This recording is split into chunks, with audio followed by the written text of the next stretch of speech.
যেই জাতি মুক্ত করেছে জাতিকে রক্ত দিয়ে সেই জাতির প্রয়োজনে আবারও রক্ত দেবে, কিন্তু কোনো ফেসিবাদকে বরদাস্ত করবে না ইনশাআল্লাহ। ফেনীতে আশা করি যে এই পাশের পরিবর্তনের পরে এখানে আর কোনো চাঁদাবাজি হয় না।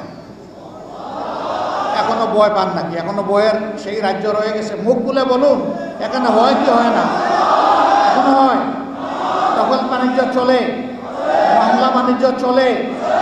আমি আমার ওই সমস্ত ভাই এবং বন্ধুর কোনো দলীয় পরিচয় জানতে চাই না, কোনো ধর্মীয় পরিচয় আমি জানতে চাই না। আমি বলি, সত্যিই যদি বাংলাদেশের নাগরিক হন, সত্যিই যদি দেশ এবং মানুষকে ভালোবাসেন, প্রিয় বন্ধুরা, মেহেরবানি করে এই অপকর্ম ছেড়ে দিন। যদি এই অপকর্ম অব্যাহত রাখেন তাহলে এটা হবে শহীদের রক্তের প্রতি সুস্পষ্ট বিশ্বাসঘাতকতা। আর এই যে এখানে অসংখ্য আহত পঙ্গু ভাইয়েরা বসে আছেন, তাদের প্রতি হবে বিদ্রুপ। আপনারা এখান থেকে সরে আসেন, যে বা যারাই হোক। আমি চিনি না, আপনারা সবাই চিনি। তাদের প্রতি আমাদের বিনয়ী অনুরোধ।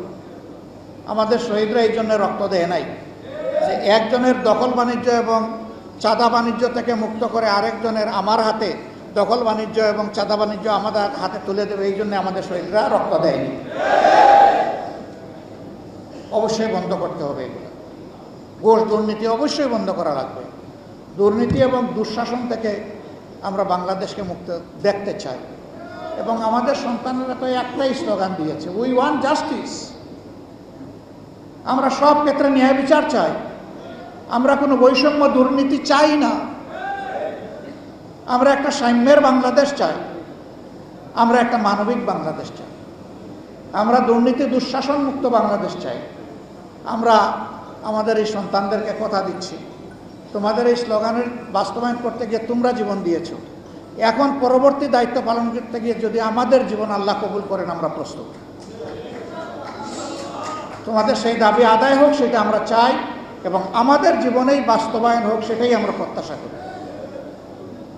এই জন্য সবার প্রতি আমার আহ্বান যে আসুন শহীদদেরকে সর্বোচ্চ মর্যাদায় রাখি, এই পরিবারগুলোকে আজীবন সম্মান করি, এবং রাষ্ট্রও যেন তাদেরকে উপযুক্ত সম্মান দেয়, সেটা আমরা রাষ্ট্রের কাছে দাবি করছি।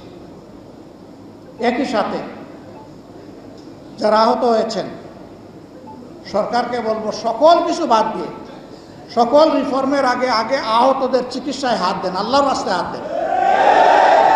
আর একটা জীবনও পঙ্গু হোক, আমরা এটা চাই না।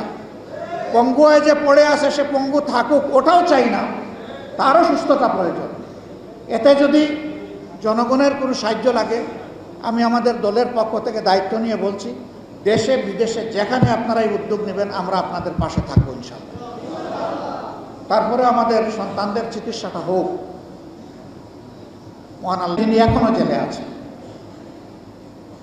আমরা বিচারের উপর আস্থা রাখতে চাই, কিন্তু আমাদের ধৈর্যের পরীক্ষা যেন কেউ না নেন।